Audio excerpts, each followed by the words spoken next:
Welcome to the Local Business Show. Seth Green is a nationally recognized marketer who is the nation's foremost authority on growing local businesses through direct response marketing podcasts, and the only person to be nominated 3 times for the GKIC Dan Kennedy Marketer of the Year Award. Seth will be joined by a capable cohort of co-hosts who are each local business marketing experts in their own right. On the podcast, Seth and his co-hosts brings together small business owners and other local business authorities to share with you their inspiring stories of how they started their local business, how they serve their local business clients, how they grow their local business, and how you can too. And now, here's your host. Hello and welcome into the Local Business Show podcast, where we bring together some of the best local business minds.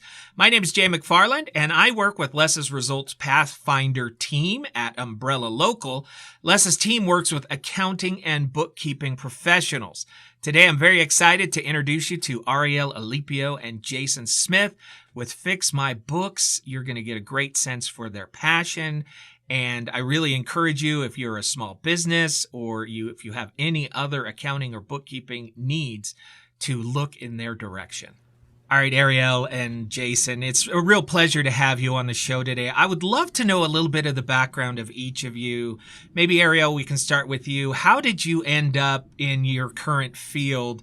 When you were a kid, did you and people said what do you want to be when you grow up? And you said, financial planning or bookkeeping? How did that play out? No, actually, when I was a kid, I wanted to work at the grocery store. I wanted to be a cashier girl because I thought they had all the money. 'Cause they would get all the money, right? I had my own little register when I was younger, and I would just put random numbers in. And I remember when I was younger, my grandfather had closed a bank account, and he gave me his checkbook.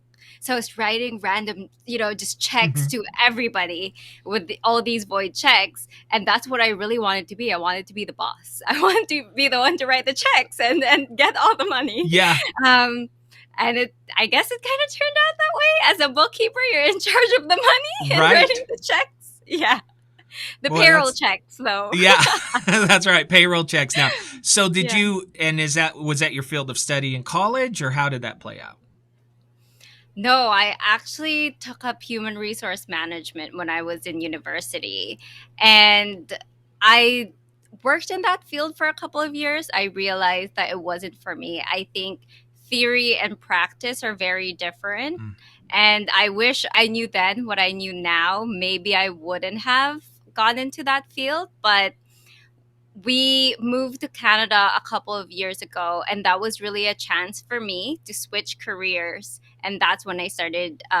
That's when I decided that I wanted to do bookkeeping, because he was saying, well, you really liked accounting when you were in university, but you decided to pursue HR. And maybe this is your chance to go back to that. Since we're moving to a new country, it's a clean slate. And he was the one who really encouraged me to pursue this, and I ended up loving it. I know that's kind of a crazy thing to say about accounting, but when the books balance, it just gives me this sense of peace. I don't know. I don't know if other people feel that, but I'm really happy that I ended up in this field. No, I love that. I talk to a lot of accountants, and you're right. People from the outside, they're like, you deal with numbers all day. How boring. But most accountants I know are very passionate, and they get a lot of fulfillment, like you said, when the numbers add up, or they can help reduce expenses or save people tax dollars. They love it. Yes, it's really, I wouldn't say a calling, but it is a passion. I mean, if you don't like this industry, you're not going to last, because you're going to be staring at numbers all day. So you have to be sure that this is something that you want to really get into. Yeah, I totally agree. What about you, Jason? Tell us about your story. So I was born in Australia, obviously by my accent. G'day, mate. But I initially did psychology when I was younger. But that was during the GFC. And then once I finished that, I figured out I probably can't find a job. And so I went back to college while I was working, and I completed an MBA and a Masters of Commerce as well. And from then I was working as a manager in an advertising agency, and also I was working for a bank for quite a while in small business banking and commercial banking. And then I moved to the Philippines, where I was working in advertising again. And then we moved to Hong Kong, and eventually we ended up here in Canada. Yeah. And so now what I'm doing is tax filing, tax preparation, and business planning and consulting. With all his masters of commerce and MBA, put it to good use, right? Yes. Yeah, it might as well be used. Yes. Yeah, absolutely. Yeah. Absolutely. Well, fantastic. I love both of your stories, and your passion and your enthusiasm really comes forward. So tell me about Fix My Books. What do you guys do now? What is your focus? So my focus in the business is more of the small business side, while his focus on the business is more of the tax planning and tax preparation side. So my focus is really empowering small business owners to understand their business finances, because they didn't get into business to learn accounting or bookkeeping, right? But they need to know what's going on. So I want to be there and be their support system. And if they have any questions, like, I can explain things to them. I mean, some of them have never heard of a balance sheet in their life before starting their business, right? Because, they're in different industries. Maybe they started out as like a side hustle, freelancing, and then now it's a full-blown business and they need some help. So that's where I really come in and help them with their finances and understand, and maybe help them strategize more, because the last thing I want business owners to feel is that they aren't in charge of their business, or they don't know what's happening with their business. And I always want to be a resource, not just their bookkeeper, but if there's anything that they don't understand, general accounting, they can always come to me to ask for help. And if they have any tax filing questions, which they almost always do, about, home office expenses, or car expenses or things like that, I always direct to him. I'm like, please, because I'm not sure about this part. Well, Yeah. let me tell you, Arielle, I love that, because you're exactly right. People don't open restaurants because they want to do books. And it goes for dental offices and even attorneys' offices. They don't teach them how to run the practice. They teach them how to handle case law and things like that. So the whole bookkeeping side is a whole different world. It's one of the most important aspects. And I think a lot of people are afraid of it. They don't even know where to start. Yes. You're exactly right. And I encourage people, if you want to get into business, just watch maybe a basic accounting 101 course on YouTube. Like, watch any video that will help you understand more what's going on and what you're getting yourself into. Running a business is not just, let's say, starting something you're passionate about. It's also being a leader, empowering your employees, training them. There's a lot of aspects that go into this. So, I mean, you learn as you go, like all business owners do, right? There's no like handbook or manual saying, okay, this is how you start an accounting firm, or like this is how you're going to be a successful accountant. It just really depends on, what's happening in terms of the industry, how the industry is moving forward, what your specialties are. So that would all really depend on where you are and what you want to do. I mean, not all bookkeepers want to specialize in, let's say, construction bookkeeping, or, different types of bookkeeping, because most people are specialized with different things. Very good. And then Jason, tell me about the tax side, where you come in. So I'm helping corporations, small businesses, sole proprietors, as well as individuals with their taxation. And we're also really trying to help new immigrants, because what we've found is a lot of people come here, and just like when we arrived, it's very intimidating. I mean, you have like T4s and like hundreds of T forms, hundreds of different schedules. And I know a lot of immigrants kind of just put this sort of stuff off, especially when they arrive in the first year. But what we're trying to do is help these people file their taxes properly, as well as, ensure that they've got a solid foundation here in Canada, because a lot of the stuff that they want to do later on, such as bring family members or their grandparents or become citizens, actually relies on their tax return. And not many of them know this up until, date X before they have to do their submission for their citizenship. So we're trying to help those people really just get everything in order, so it's not the big headache that it is when they're submitting all the other government requirements. Yes. I mean, the last thing you want to do is when you're applying for your citizenship for them to say, oh, you owe the government money, so you can't be a citizen. You don't want that happening to you. Or, for example, like some may apply for some sort of benefit, social assistance, and most of them are not aware that when they do apply for that, it disqualifies them from being able to sponsor their parents or their grandparents. And that's a roadblock for a lot of people. So we just try to keep our clients always informed on what's going on in tax law and just generally in the business environment.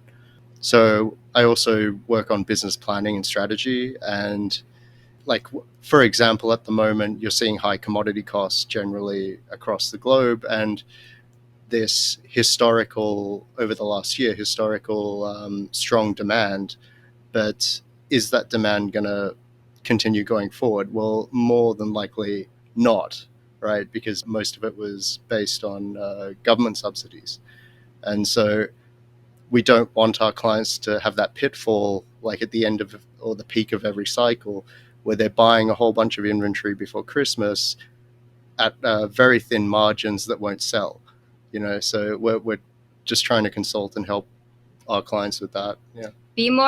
I think his role in the business is more proactive, because my role with bookkeeping, it looks back more. Okay, what happened last month? How did we do last month, right? His is more proactive in terms of like, let's plan the cash flow, let's plan budget. So like budget planning, cash flow, things that are more proactive and forward looking, while as my role is more backward looking, like just assessing the financial health of the business. And I think that's a really good thing, because cash flow planning is one of the most important things for small businesses. They want to make sure that, okay, can we afford, can we pay the rent? How much of our payables can we pay down without strangling our cash flow, right? Do we have enough money to pay our employees at the end of the month? These are all questions that small business owners face. Yeah, and my experiences, and I've run several small businesses, when it comes to tax planning, people usually leave off the planning part, and it's tax reacting, right? So you mentioned this with immigrants.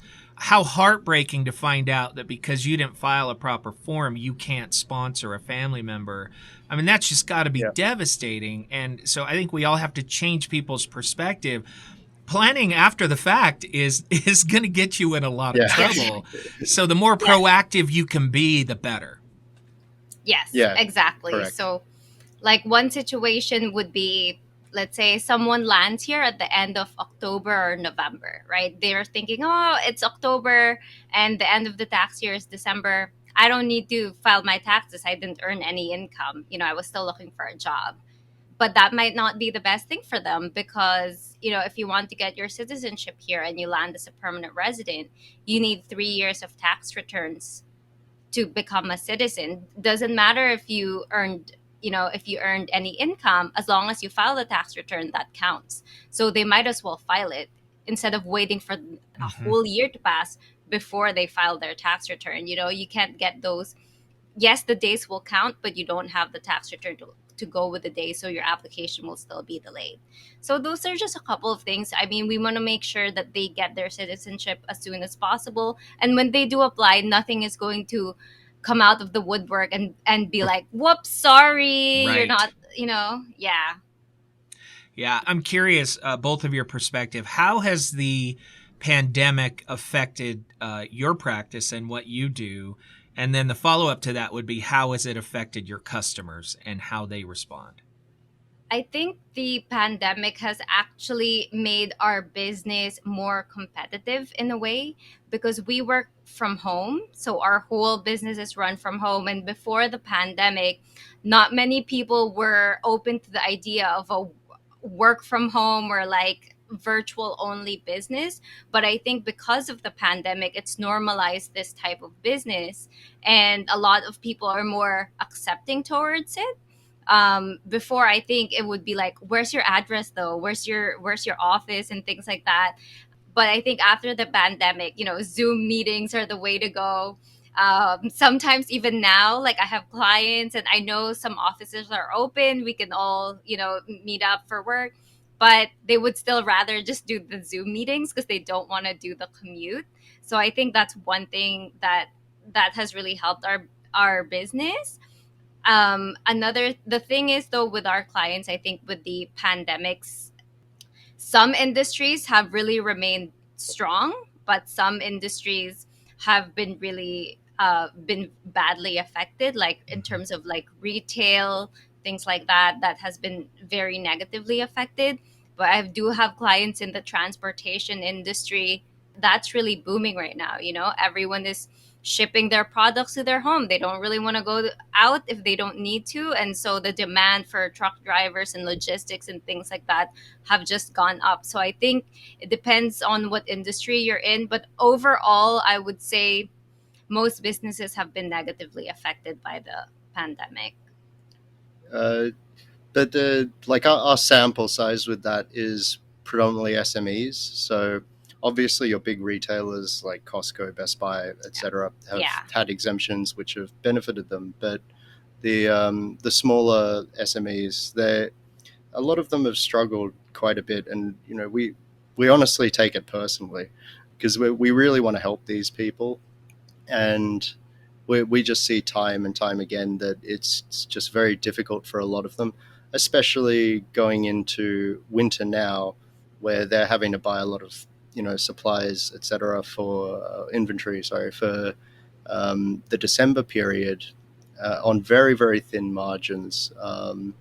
We're just hoping that sales increase that usually comes in Q4 continues to push through with Black Friday sales and that kind of thing, and Christmas sales, because a lot of these companies, that they will probably struggle to retain employees at that point, and that's the last thing that anyone wants, to let people go. So we're just trying to help manage that with people as best as possible. Yeah, resource planning has been a big thing just because shipping takes quite a while now, right? The supply chains have broken. And so business owners have to be really proactive and forward looking into planning when they buy their stock. Will the stock be there in time? Is there a cheaper way to ship this, right? The cheapest way to ship is through oceans, through ships. So that takes quite a bit longer than, just air freighting all the stocks that they need. So they really have to plan this in advance to make sure that they take advantage of the Christmas season and all the sales that they could get. Yeah, like no one wants to be the company buying lumber at $1,800, right? Yeah. That's Yeah. right. That's right. Yeah, we had all become accustomed to just in time, right? Shipping and those types of things. And we can do that because, as you talked about, Arielle, we have a history and we can project, right? We can go back and see what our sales were last quarter and those types of things. But the pandemic has thrown all of that out the window. We don't know where, we don't know if the pandemic's going to get worse. If it does, how does that affect commerce? Does it suddenly get dramatically better and we're not prepared for it? It makes for almost an impossible situation, doesn't it, for companies to predict what their needs are going to be? Yes, that's true. As well as, with the government lockdowns again, you're not really sure, are they going to get lifted? Are we allowed to dine inside, or, like, are restaurants allowed to open? And I've had some clients in the restaurant industry, and it's really affected them very badly. There are times when, we were eating out last year, A while ago. Yeah.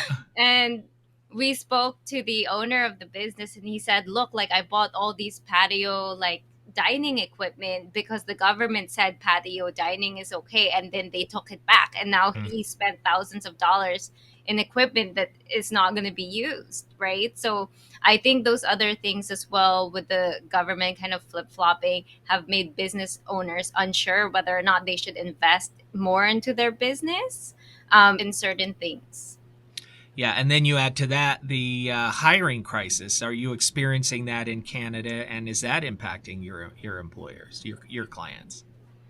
Yeah, I think generally across North America, that's an issue. Yes. And that will probably continue so long as there is a very small gap between subsidies and the minimum wage, right? Mm-hmm. So, the cost benefit to people of going out and working very hard at a minimum wage job is very low when they can receive the same money or more in some cases or less in some cases than the minimum wage. It's just how it is, and until that sort of dissipates a little, yeah, we'll probably see a boost in employment. To be honest, if there's a strong sales season in Q4 through Mm-hmm. to next year, that's what we're hoping for anyway. Yeah, for me, well, I'm a small business and I don't need like 10 people in one go. So it's easier for me to fill my needs in terms of my employees. But I do know of several business where they're having a hard time, finding people, especially if it's manual labor. It may be a bit riskier jobs. I wouldn't say, very, very risky jobs, but a bit more like manual labor that's involved. I think that's much harder to fill than actually office jobs. But one thing also, like in terms of bookkeeping, I've heard from, because we work with a lot of accounting firms and accountants, they are struggling to find more people in this industry to work. One of the accountants that we work with have 9 bookkeeper openings in their branch Wow. alone that they can't fill. And I asked, is it because you want someone with experience? You're not willing to train, newbies? He said, no, we're willing to train. Just no one just wants to take the Wow. job. Yeah. Yeah, Wow. I was just like, wow, okay. I'm like, thank you to my employees. I'm very fortunate. Absolutely. Yeah. Tell me a little bit about your business. Are you referral based? Do you do a lot of marketing? How does that work? I think social media has been a very strong suit for us. I mean, we are growing slowly but steadily. We're not, bursting onto the scene like some Mm-hmm. e-commerce company, but we're Mm-hmm. growing very steadily and we're happy with that. But he's really been the one who's been in charge of Uh, marketing, and he's been I'm honestly not great at this. Like, he's the one who's behind all the marketing. yeah. So initially, there was just nothing because we wanted to see what traction we could get. Um, just organically. And so one of the things that's happened is it's just become massively referral based. So good work is rewarded, and it's Mm-hmm. rewarded very well. Um, a lot of the clients just simply pass off our numbers to everyone they know, and we're getting a lot of business as well from our website, just because I changed a lot of things on it. So it's starting to rank and it's starting to push through a lot more referrals that way. But the majority of our business comes from client referrals. The, And YouTube. Yeah, YouTube as well Yeah. helps.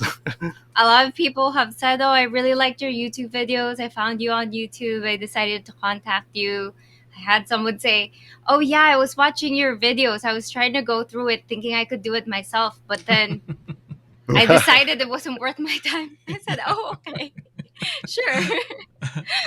That is fantastic. Tell me, you talked a little bit about this area when you said you wish you had learned something sooner. When it comes to your business, what do you know now that you wish you had known when you started out this new practice? How long do you have? I'll go through quite the list. Give me Yeah. the finer points, the most important ones. I think it would say stick to your guns when it comes to a lot of these things. So in the beginning, I was kind of, thinking about the overhead, and I was sad. I was like, I'm not landing enough clients, Mm-hmm. and I would always complain to him. I was like, oh, my business is just failing. I'm not getting any clients. And he's like, you just have to wait, you have to like slow down, do the work, and just wait. They'll come. And I was a bit impatient. So I took a lot of clients that I shouldn't have, Mm. just because they weren't a good fit for my business and what I wanted, because I wanted to build a practice that is fully work from home. I didn't want to go into other people's offices. Nothing against, them. It's just this is kind of what I want, because I have a dream to have a tiny house and a farm. Mm. So I want my business to work towards that. And so I really think that I shouldn't have taken clients who I had to go into their offices, because that wasn't really in line with what I wanted. And also, I heard this from another accountant. He said you have to have an ideal client.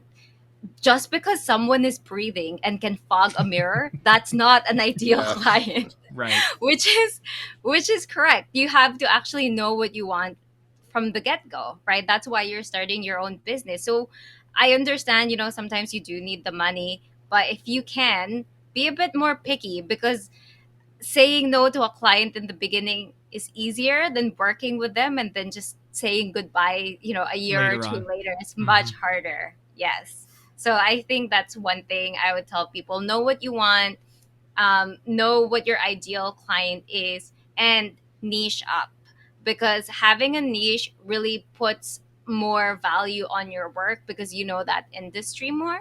So that is a way for you to earn more money, and also not just charge higher, but be worth it for your clients. Yes, they are going to be paying higher fees, but that's because you're an expert in their industry. You know this industry in and out, and should there be any issues, you can troubleshoot it, compared to, let's say, a generalist who just knows, general bookkeeping.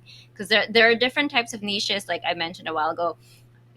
Construction is one of them, e-commerce is another, law, PC law is another niche. So in the beginning, you're going to be starting out taking on different clients, but once you figure out what you want, you can really start to niche and be an expert in that industry, and you will go a lot further, a lot quicker than someone who'll just take any client that comes their way.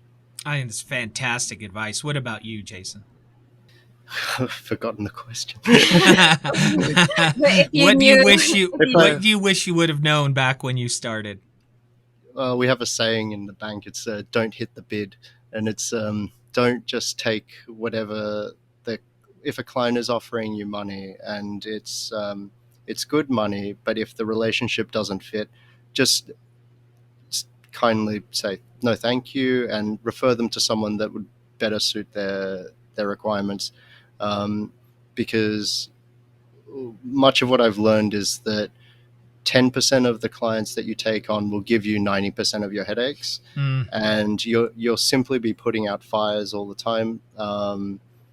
So, select them carefully. Make sure that the relationship works. So, for example, if you have a client that is just they constantly need hand holding with everything. Perhaps it's best not suited to this type of business since we're remote, right? So that would just be an example. But yeah, it's select your clients carefully. Don't just accept anyone because they're giving you money. That's everyone won't. Everyone will end up unhappy in that circumstance, and that's what you really want to avoid. You just want everyone to be happy. Very good. And you don't want to start out hating your job because you've taken Yeah, the wrong exactly. clientele, right? Yeah. Yeah, yes, exactly. yes. Yeah. So let me ask This you is both. really. Oh, sorry. No, please continue. I was just gonna say that starting your own business is really a chance for you to decide things, right? Like with the job, you have to take whatever client is assigned to you, but when you have your own business, this is a chance for you to really decide which clients you want to take on. So don't waste the opportunity by just taking anyone. Yeah, that's fantastic. Let me ask you both, what do you love most about your job? If you could choose one thing, what do you love most, Arielle? Gosh, I actually like a lot of things about my job. Mm-hmm. Like I would say client interactions, when I'm trying to explain something to them and they get it, like they finally get what I'm saying. I do enjoy that, because I feel like I taught them something, or I imparted some knowledge to them that will help them down the line. Like, it's not just like I don't want to be the person who's just like, here's your profit and loss statement, see you next month, right? If you have any questions, I will take my time to explain it to you, tell you the ins and outs, why we're not doing this, why we're deciding to do something else for the year end. And when they really get it, that makes me very happy. I feel like, okay, this is so worth it. Like, all the hours putting the numbers together, it's really worth it when they're happy and they understand their finances. Very good. Yeah, I would probably say when you really help someone, especially when they didn't know that they needed help. So this actually happened the other day. It was a business that we have, and they were purchasing inventory, but every time they sold it, they didn't actually realize that they were losing money. I literally looked at their P&L for 15 seconds and I explained to them what they were doing wrong. Yeah. And luckily they've made all the changes. But if they had continued with this into, I think it was, November sales and Christmas, they would have actually ended up negative massively. Wow. Yeah. And I think another thing that he's helped my clients, like our clients, with this, just because, so we have a client that one of the softwares that's very integral to their business is not working because it's a general software. So they were thinking, okay, this is a big headache. This is what we use every day. We need something that's custom to us. So they were planning to go to the bank to ask for a loan to develop their own software. And he actually said to the client, are you sure you need a fully custom software? We can try to go to, let's say, a software manufacturer or someone who wholesale software, ask for 10 different things that you want, and maybe we could just white label a software that will cost much cheaper, right? Because people don't understand their ongoing costs to custom software. If there's something up that needs to be updated, you have to pay someone for that. Maintenance, there's a glitch. Every time these things happen, you're going to have to pay someone if it's your own custom software. But if you have a deal, let's say with a software company, that's their end, right? They have to maintain the software that you pay for every month. So he saved that client a lot of headache down the road and a lot of money instead of just sinking money into a software. And the thing with software companies, it always takes twice as long and 3 times as much as the quote. So I just don't like people getting in debt for something that exactly will be completely useless. So that is fantastic advice. Let me ask you, what do you do outside of work that you love? You mentioned a farm. Is that in play yet, or is that still a dream? What do you guys spend your time doing? We spend time with our dog. So we have a Bernese mounted dog, and he is so cute, honestly. We just dropped him off at the groomers today, and when we picked him up, they were like, he is the best boy. We'll give you guys a discount. I was like, wow. Really? I was like, okay, great. Thank you. Yeah. So we spend time with our dog, and we actually have a little book series on Amazon about our dog. So that is our hobby, writing children's books. Yeah. That's the way we de-stress and just write all these books about our dog. And it's just about being helpful, being kind, like good morals for kids.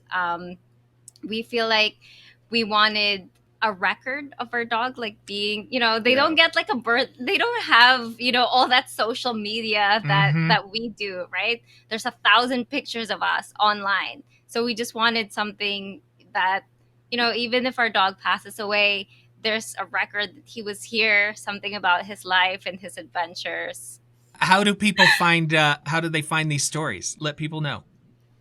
Oh, you could just go to Amazon and type in Berner Bane, so Berner, Bane, Bane, like the Batman character. Yeah. Or you can go to www.bernerbane.com, and we have a book series there. Yeah.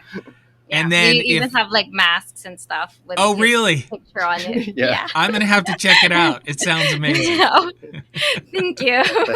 And then if they want to get a hold of you for your practice, how do they do that? You can go to www.fixmybooks.ca or, fixmybooks.ca in Instagram, Facebook. You'll see us YouTube all as well. over. Oh, yeah, YouTube as well. Why did I forget YouTube? Yeah, it sounds like YouTube is a great source for you guys. So, Yeah. Yes. well, listen, it's And been it's a a real way for us pleasure. to connect. Oh, sorry. No, you're fine. You're fine. You were saying it's a great place to connect with your Yes. potential clients. Yes, like if they have any questions, sometimes they only have a question or two, and I don't believe in charging people for my time if I can just answer a simple Mhm. comment. So when people do have questions, I do take my time to answer, and sometimes I even record new videos. If I get asked this question a lot, I'll record a video about it. I love that. I love that you're taking the time to educate people in advance, and then if they like what they hear, they'll come to you. It's a great service. It has been a tremendous pleasure to meet both of you. Thank you so much for your time. Thank you Thank you, very much for Jay. having us. Once again, I want to thank Arielle and Jason for joining us. You really get a great sense for their passion and excitement to help other people. And I hope you can see where they can directly help and impact your small business, whether you're just getting started or whether you're well down the path. They have the experience and the expertise to help you out. Again, my name is Jay McFarland, and this is the Local Business Show podcast.